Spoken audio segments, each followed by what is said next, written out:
আচ্ছা, আমরা সারা দিন কত কিছুই তো করি, তাই না?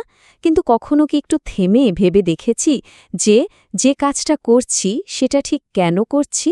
আজকের এই আলোচনাটা ঠিক এই বিষয়টা নিয়েই। আমরা দেখব আমাদের কাজের পেছনের ওই কেনটা, মানে আমাদের উদ্দেশ্যটা কিভাবে আমাদের পুরো দুনিয়াটাকেই বদলে দিতে পারে। চলুন একটা প্রশ্ন দিয়েই শুরু করি। ধরুন কেউ একজন খুব ভালো একটা কাজ করল, কিন্তু তার আসল উদ্দেশ্যটা ছিল অন্য কাউকে ছোট করা বা নিজের নাম কামানো। এখন বলুন তো, ওই কাজটাকে কি আমরা সত্যিই ভালো বলতে পারবো? এই যে একটা জটিল প্রশ্ন, এটাই কিন্তু আমাদের আজকের আলোচনার মূল জায়গা। আর এই যে জটিল প্রশ্নটা, এর উত্তরটা কিন্তু লুকিয়ে আছে ইসলামের খুবই সহজ কিন্তু অনেক গভীর একটা শিক্ষার ভেতরে। মানে ভাবুন, মাত্র একটা বাক্য, অথচ তার মধ্যে লুকিয়ে আছে আমাদের কাজ আর তার ফলাফলের এক অসাধারণ দর্শন। আর এই শিক্ষাটা এতটাই মৌলিক যে ইসলামের সবচেয়ে নির্ভরযোগ্য হাদিস গ্রন্থগুলোর একটা, সহিহ আল বুখারী, শুরুই হয়েছে এই কথাটা দিয়ে। ব্যাপারটা অনেকটা এরকম যেন বইটা খোলার সাথে সাথেই আমাদের মনে করিয়ে দেওয়া হচ্ছে যে কোনো কাজ করার আগে তার গোড়া, তার ভিত্তিটা ঠিক রাখাটা কতটা জরুরি। আর সেই বিখ্যাত কথাটা হল, সমস্ত কাজ নিয়তের উপর নির্ভরশীল, আর প্রত্যেক ব্যক্তি তার নিয়ত অনুযায়ী ফল পাবে। নবী সাল্লাল্লাহু আলাইসাল্লামের খুব কাছের একজন সাহাবী ওমর ইবনুল খাত্তাব রাদিয়াল্লাহু এই হাদিসটা বর্ণনা করেছেন। এটা একদম সহজ ভাষায় আমাদের একটা জিনিস মনে করিয়ে দেয়, আমাদের কাজের আসল দামটা কিন্তু তার বাইরের চাকচিক্যে না, বরং তার ভেতরের উদ্দেশ্যে। আচ্ছা, তত্ত্বকথা তো অনেক হলো, কিন্তু বাস্তবে এই নিয়মটা কিভাবে কাজ করে? মজার ব্যাপার হলো, হাদিসটাতে এর একটা অসাধারণ উদাহরণ দেওয়া আছে। এটা শুনলেই দেখবেন পুরো ব্যাপারটা একদম পানির মতো পরিষ্কার হয়ে যাবে। উদাহরণটা নেওয়া হয়েছে ইসলামের ইতিহাসের খুব গুরুত্বপূর্ণ একটা ঘটনা থেকে, হিজরত, মানে দেশত্যাগ। তখনকার সময়ে মক্কার মুসলিমদের ওপর এত অত্যাচার হচ্ছিল যে তাদেরকে আল্লাহর সন্তুষ্টির জন্য নিজেদের প্রিয় জন্মভূমি, ঘরবাড়ি সবকিছু পেছনে ফেলে মদিনায় পাড়ি জমাতে হয়েছিল। এটা ছিল আসলে ঈমানের এক কঠিন পরীক্ষা। এই স্লাইডটা একবার দেখুন, কি দারুণভাবে ব্যাপারটা দেখানো হয়েছে। কাজ কিন্তু একটাই, সবাই নিজের দেশ ছাড়ছে, হিজরত করছে। কিন্তু উদ্দেশ্য দুটো, একেবারে আলাদা। একজন হিজরত করছে শুধু আল্লাহ আর তার রসুলের জন্য, তার পুরস্কারও আল্লাহর কাছে অসীম। আর আরেকজন, সেও একই কষ্ট করছে, দেশ ছাড়ছে, কিন্তু তার উদ্দেশ্য হয়তো দুনিয়ার কোনো লাভ, যেমন কাউকে বিয়ে করা বা কোনো ব্যবসা। তার প্রাপ্তিও কিন্তু ওইটুকুর মধ্যেই শেষ। একবার ভাবুন তো, একই কাজ, একই কষ্ট, কিন্তু শুধু নিয়তের কারণে ফলাফলে কি বিশাল এক পার্থক্য, আকাশ আর পাতাল।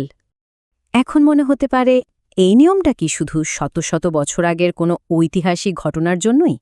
উত্তরটা হলো, একদমই না। এই একই নিয়ম কিন্তু আমাদের আজকের জীবনের প্রতিটা ছোট বড় কাজের সাথে আষ্টে পৃষ্ঠে জড়িয়ে আছে। যেমন ধরুন ইবাদতের কথা, নামাজ বা রোজা, এগুলো তো শুদ্ধ নিয়ত ছাড়া আল্লাহ কবুলই করেন না। কিন্তু এর বাইরেও যদি ভাবি, যখন কেউ কাউকে সাহায্য করছে, তখন তার আসল উদ্দেশ্যটা কি? মানুষের বাহাবা পাওয়া, নাকি মন থেকে ওই মানুষটার উপকার করা? এই উদ্দেশ্যটাই কিন্তু ওই সাহায্যটার আসল মূল্যটা ঠিক করে দেয়। এমনকি এই নিয়তটাই একটা দুর্ঘটনা আর একটা ইচ্ছাকৃত অপরাধের মধ্যে পার্থক্য তৈরি করে দেয়। এই উদাহরণটা দেখুন, কি চমৎকার। একজন ছাত্র পড়াশোনা করছে। আচ্ছা, তার উদ্দেশ্য যদি হয় শুধু একটা ভালো গ্রেড পাওয়া বা ভালো বেতনের চাকরি জোগাড় করা, তাহলে তার প্রাপ্তিটাও হয়তো ওই চাকরি পর্যন্তই সীমাবদ্ধ থাকবে। কিন্তু সে যদি এই একই পড়াশোনাটা এই নিয়তে করে যে এই জ্ঞান দিয়ে মানুষের সেবা করবে, সমাজের জন্য ভালো কিছু করবে, তখন তার ওই সাধারণ পড়াশোনাটাও একটা অসাধারণ মহৎ কাজে, এমনকি একটা ইবাদতে পরিণত হয়ে যেতে পারে। অসাধারণ না ব্যাপারটা? ঠিক একই ব্যাপার কিন্তু দানের ক্ষেত্র খাটে।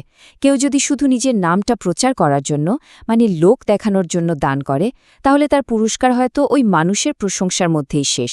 কিন্তু যদি আসল উদ্দেশ্য হয় আল্লাহর সন্তুষ্টি অর্জন করা আর মানুষের প্রতি জেনুইন একটা সহানুভূতি, তখন সেই দানের প্রতিদান হয় অনেক গুণ বেশি, অনেক বেশি স্থায়ী।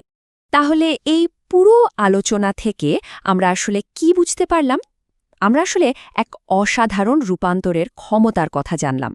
আমাদের সবার ভেতরেই এমন এক শক্তি আছে যা কিনা সবচেয়ে সাধারণ একটা কাজকেও অসাধারণ করে তোলার ক্ষমতা রাখে। এই যে মূল শক্তিটা, এটাকেই আরবিতে বলা হয় নিয়াত।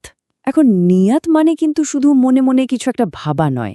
নিয়াত হলো একটা কাজের পেছনে আমাদের একেবারে খাঁটি সচেতন উদ্দেশ্যটা, যেটা ওই কাজের আসল আধ্যাত্মিক এবং নৈতিক মূল্যটা নির্ধারণ করে দেয়।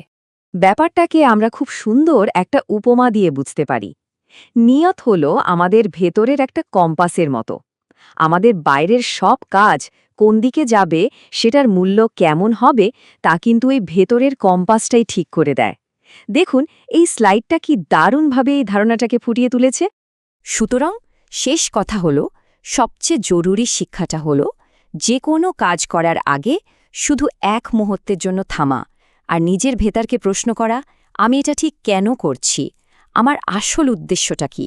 কারণ বাইরের কাজের আগে ভেতরের এই পরিশুদ্ধি, এই প্রস্তুতিটাই কিন্তু সব। এই আলোচনাটা শেষ করার আগে একটা ছোট্ট প্রশ্ন রেখে যাই। আজ সারাদিনে আমরা এমন অনেক কাজই তো করব, যে কোনো একটা কাজের কথা একটু ভাবুন তো, আর নিজেকে জিজ্ঞাসা করুন তো, এর পেছনের আসল উদ্দেশ্য বা নিয়তটা কি। কে জানে, এই ছোট্ট একটা প্রশ্নই হয়তো আমাদের আজকের সাধারণ একটা দিনকে অসাধারণ করে তুলতে পারে।